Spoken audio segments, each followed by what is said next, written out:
This week on Wildcat News, we learn more about the recent decision to move to Plan A instruction, and we talk with students and staff about Women's History Month. All these stories and more coming up because Wildcat News starts now.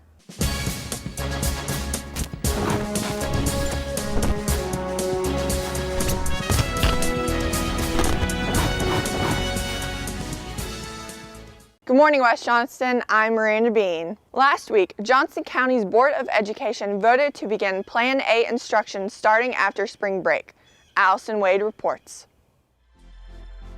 On March 22nd, the Johnston County Board of Education announced the decision to allow students to return to school 4 days a week under the Plan A model.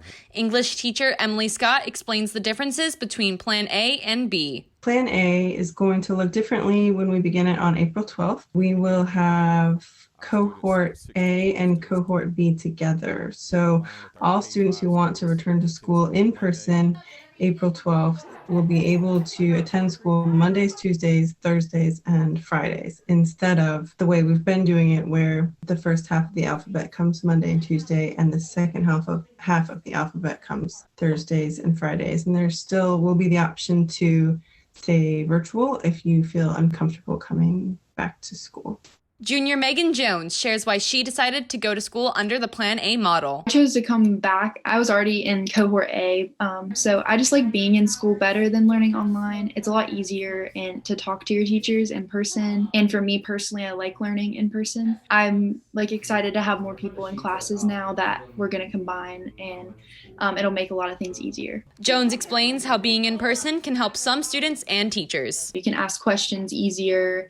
You don't have to deal with muting and unmuting, turning on your camera. And I think it benefits the teachers a lot because I know it's been hard on a lot of teachers to just stare at a black screen all day with names on it. And I think that by being in person, that's really helpful to, connect with your teachers and better understand anything that you're learning in your classes. Scott voices her thoughts on the new schedule and students moving to the Plan A model. I think that going back to school is sort of a way to force teachers and students into a structured, this is school time and this is home time. I just want everybody to know that we're super excited to have everybody back and that teachers are always ultimately concerned about student safety and happiness. See you at school or on Zoom. I'm Allison Wade, Wildcat News. Thanks, Allison. March is Women's History Month. Catherine Green reports. Women's History Month is a time to acknowledge and celebrate women who have contributed and impacted society and history. Senior Zaria Taylor shares the history of this month. Women's History Month began in Santa Rosa, California as a celebration and became official in 1987 after Congress made the decision to honor women's contributions to history every year in March. English teacher Kelsey Acock explains how she is celebrating Women's History Month as a teacher. In my class, since I teach English, we've been reading a lot of literature from women the past week or two, and we really focused on the power that those women have. So for example, we read Maya Angelou last week. We talked about how she was speaking for a group of people, specifically women and African American women that weren't very represented at the time she wrote some of her poems. So I think for me, I'm just celebrating it by talking about it more, these influential women that have been in everyone's lives. Taylor describes how she feels this month personally affects her. Women's History Month really uplifts me because it reminds me that just because I am a woman, it does not mean that I am incapable of following my dreams and doing the things that I have a desire to do. Acock feels influenced and impacted by a specific women's rights activist. So we actually talked about this young lady in class, and I always bring her up whenever I can. Her name is Malala, and she's around my age, which I think is why I really appreciate her. But she is a young lady who is from Pakistan, who at a young age advocated for women going to school there. It wasn't really an option for her.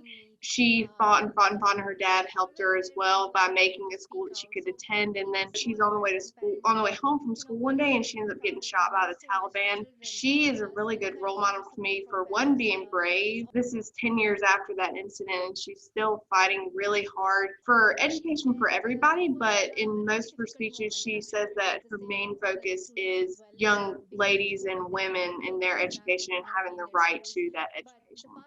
I'm Catherine Green, Wildcat News. Thanks, Catherine. Well, that's all for us this week. If you have any comments, questions, or story leads, email us at wjstudentmedia@gmail.com or send us a tweet at wjstudentmedia.